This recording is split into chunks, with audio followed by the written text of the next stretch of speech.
Bax, elə məsələnin bu hissəsindən başlayaq. Elşad Paşasoy, siyasi şərhçi, Zoom bağlantısındadır. Elşad müəllim, vaxtınız xeyir.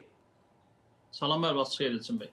Elşad müəllim, 8 ildir bu konvensiya imzalanıb, lakin İran xeyli tərəddüdlər və yaxud da düşüncələrlə yanaşırdı bu məsələyə. Axırıncı Ukraynanın Xəzərdə zərbə indirməsindən sonra hərbi donanmasına, bilmirəm, bununmu təsirinə fikrini dəyişdi, yoxsa ümumiyyətlə Amerikanın keçirdiyi hərbi əməliyyat nəticəsində regionda təklənən İran bir fərqli çıxış yolu və yaxud da xarici siyasətində korrekt edir? İstərdim məsələyə buradan başlayasınız.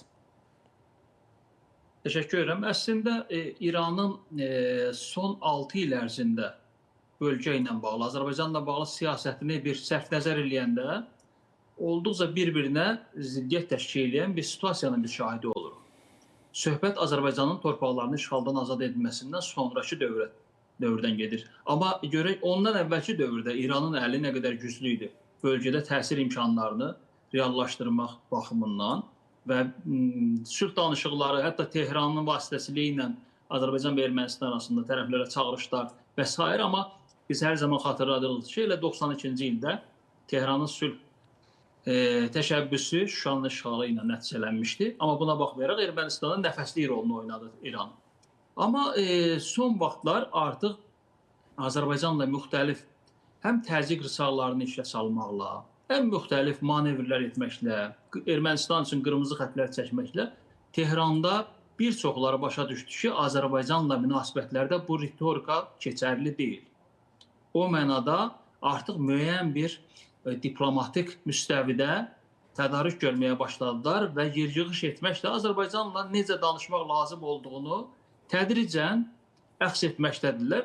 İndiki situasiyada ən ideal münasibəti biz ölkənin prezidentindən görürük. Necə ki, Azərbaycan prezidentinə, Azərbaycan dövlətinə vaxtaşırı təşəkkür müraciətləri eləyir. Elə sonuncu halda da Azərbaycan prezidenti də qarşılıq verir münasibətə görə.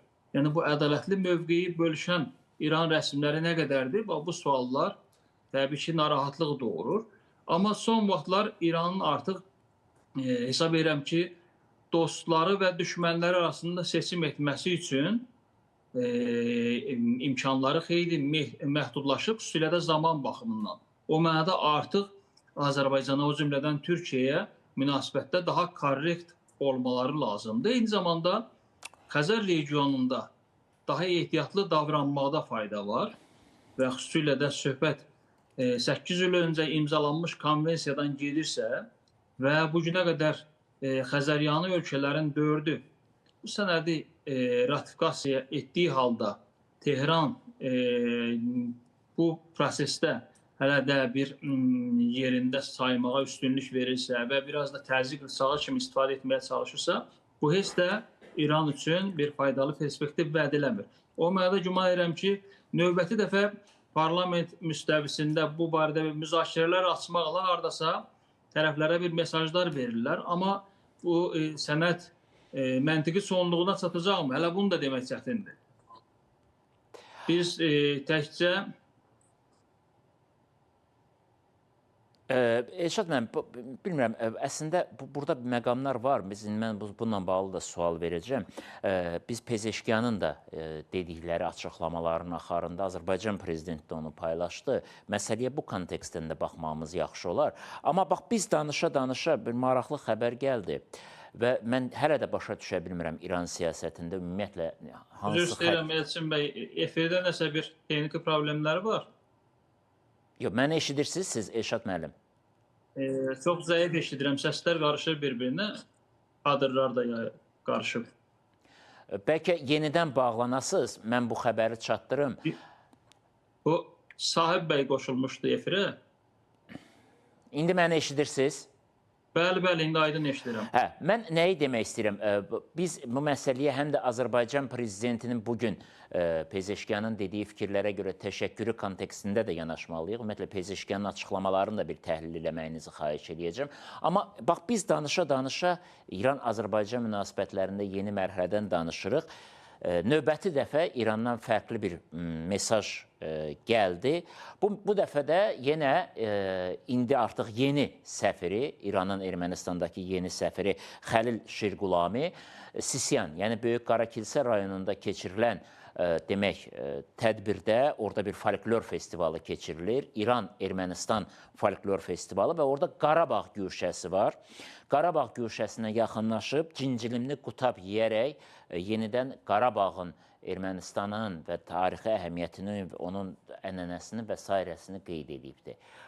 Biz bilirik ki, bu səfirdir, hər addımını ölçüb biçməlidir və doğrudan da bu cincilim qutabına belə möhtac idisə, niyə məhz Qarabağ pavilyonunda gedib yeyir və bu hansı mesajdır? Əslində, ilk növbədə bu rəsmi İrəvana xəbərdarlıq etmək üçün kifayət qədər əsas verir bizə. Əgər Azərbaycanla bir neçə gün öncə 8 avqust sənədləri ilə bağlı, razılaşması ilə bağlı Paşinyan Azərbaycan xalqında təbrik edirsə və Azərbaycan prezidentinə ilk dəfə telefon açıb bir beynəlxalq səviyyədə bir jest nümayiş etdirdiyini göstərirsə, bunun ardınca məntiqi addımlar gəlməlidir. Əgər orada o qondarma sarsaq rejimin bir təmsilçilərinin yenə də qutab mərasimi olacaqsa, varsa, görüntülər var artıq. Bu özü artıq Ermənistanın rəsmi siyasətinin bir hissəsidir. Və Ermənistan rəhbərliyi açıq şəkildə danışmalıdır ki, bundan sonra hansı addımlar atmaqda qərarlıdır. Biz onlardan görüləsi addımları gözləyirik, konstitusiya ilə bağlı və s. Eyni zamanda Ermənistan birmənalı şəkildə həmin o Şirqulamiyə xəbərdarlıq edə bilər ki, mənim Azərbaycanla münasibətlərimə xələl gətirən davranışlar sərgiləməyi sənə qadağan edirəm. Yox, orada Şirqulami nə edibdir? Şirqulami yaxınlaşıb Qarabağ pavilyonu var. O tədbiri İran, Ermənistan birgə təşkil edib. Özü də fikir verin, məhz Zəngəzurun əsas tarixi zonalarından biri hesab olunan, indi Sisyan adlanır, qədim adı Qarakilsə olan ərazidə, bax, festival keçirilir. İran-Ermənistan dostluq yubiley festivalıdır və orada Qarabağ pavilyonu var. Qarabağ pavilyonunda da müxtəlif Qarabağ təamları onların təqdimatında. Əslində, Azərbaycan milli mətbəxinin inciləri hazırlanıb və Səfir Qulami də bunu bəhbəhlə yeyib, nələrsə deyir. Bu, heç şübhəsiz ki, rəsmi Tehranın da anti-Azərbaycan siyasətinin bir hissəsidir. Necə ki, vaxtaşırı Azərbaycanı ittiham edirlər ki, Azərbaycan ərazisində İrana qarşı istifadə olunur və s. Hər dəfə Məsud Pezeşkiyan fərqli bir cavab verir bunlara, amma yenə də öz işlərindədirlər və dəyirman bildiyini eləyir misalındakı kimi. O mənada hesab edirəm ki, nəhayət ki, əgər normal qonşuluq münasibətlərindən söhbət gedirsə, Azərbaycan necə ki, İranın daxili işlərinə qarışmır, Azərbaycan necə ki, öz ərazilərindən İrana qarşı istifadəyə bir mənalı yol verməyəcəyini bəyan edir və prinsiplərinə sadiqdir. Eyni zamanda İrandan da bu cavabı, bu addımları gözləyir. Yalnız gəlişi gözəl bəyanatlarla məsələlər həllini tapmır. Faktiki olaraq bizim kürəyimizin arxasında fərqli bir xəyanət, bir elementləri müşahidə olunur. İranın qafanda baş konsulluq açmasının özü elə Zəngəzur dəhlizidə qarşı bir siyasətidir.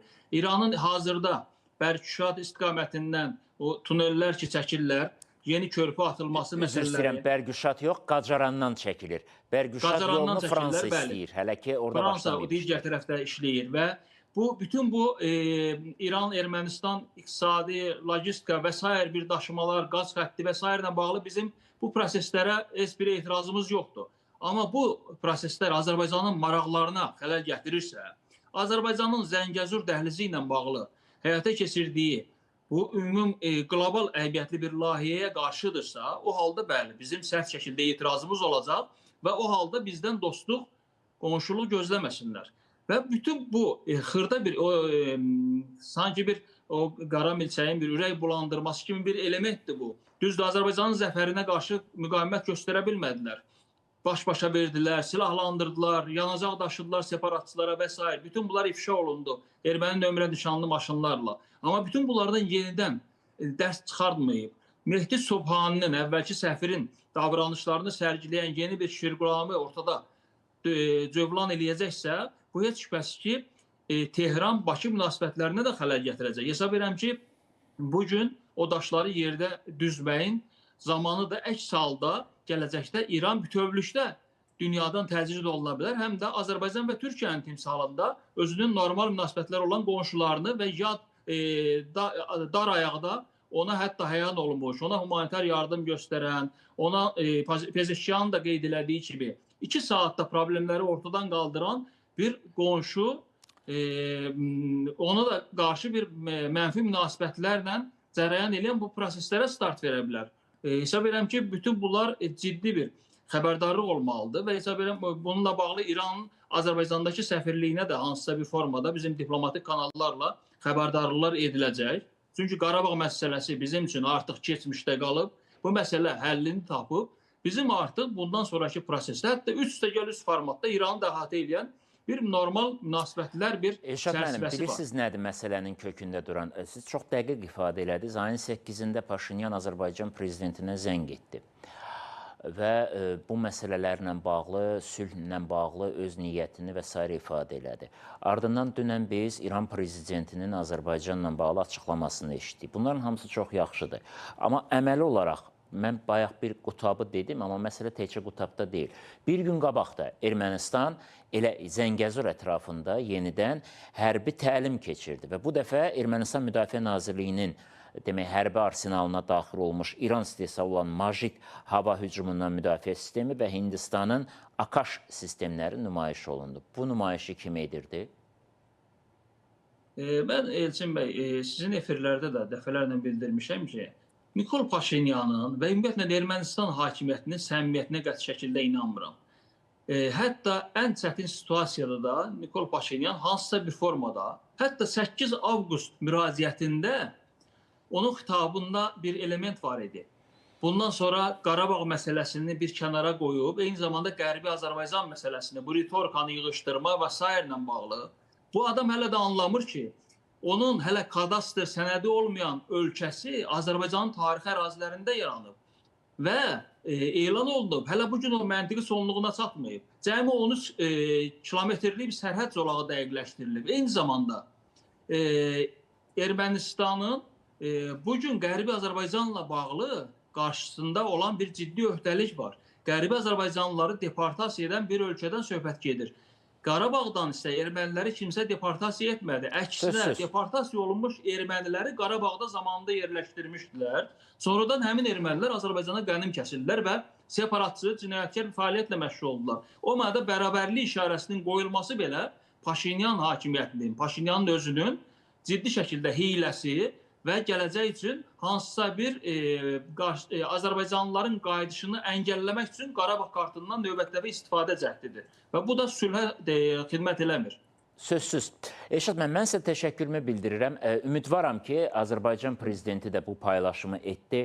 İran prezidentinin niyyəti safdır və bu məsələdə həqiqətən də Azərbaycan-İran münasibətlərinin yenidən fərqli bir müstəvidə qurulmasını istəyir. Amma İranda bunu istəməyən qüvvələr var və biz də çox yaxşı bilirik ki, İranda əslində hakimiyyət arasında da, hakimiyyət daxilində də fikir ayrılıqları var.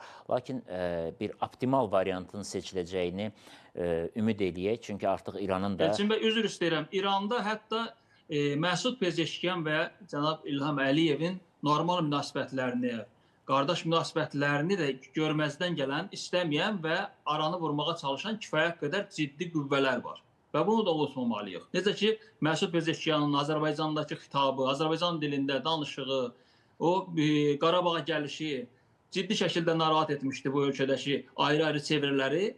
Rəsmi qurumları, güc strukturları, istifada olan generalları yenə bugün iş başındadılar və onlar Zəngəzur dəhlizinin də günbəgün reallaşmağa doğru getməsindən ciddi şəkildə əndişələnirlər. Amma Azərbaycan prezidentinin siyasəti dostluğa, normal münasibətlərə istiqamətlənib, hədəflənib hər zaman və unikal bir siyasətdir ki, eyni saatlarda həm İran rəhbərliyi Azərbaycana təşəkkür eləyir, həm onun düşməni Donald Trump Azərbaycan prezidentinə təşəkkür eləyir. Eyni zamanda Nikol Paşinyandan təşəkkür gəlir və bütün bu təşəkkür ünvanlanan bir mərkəz olaraq Azərbaycan və onun lideridir və hesab edirəm ki, bu siyasətin ortaya gətirilməsi, ərsəyə gətirilməsinin özü bir usta, bir nümunədir və bu nümunədən kimlərsə bəşəriyyət naminə sülhün təşviqində, bərqərar olunmasında istifadə edəcəksə, yararlanacaqsa o qazanacaq. Azərbaycanla dost olanlar qazanacaq, düşman olanlar isə uduzacaq. Necə ki, Ermənistan uduzdu.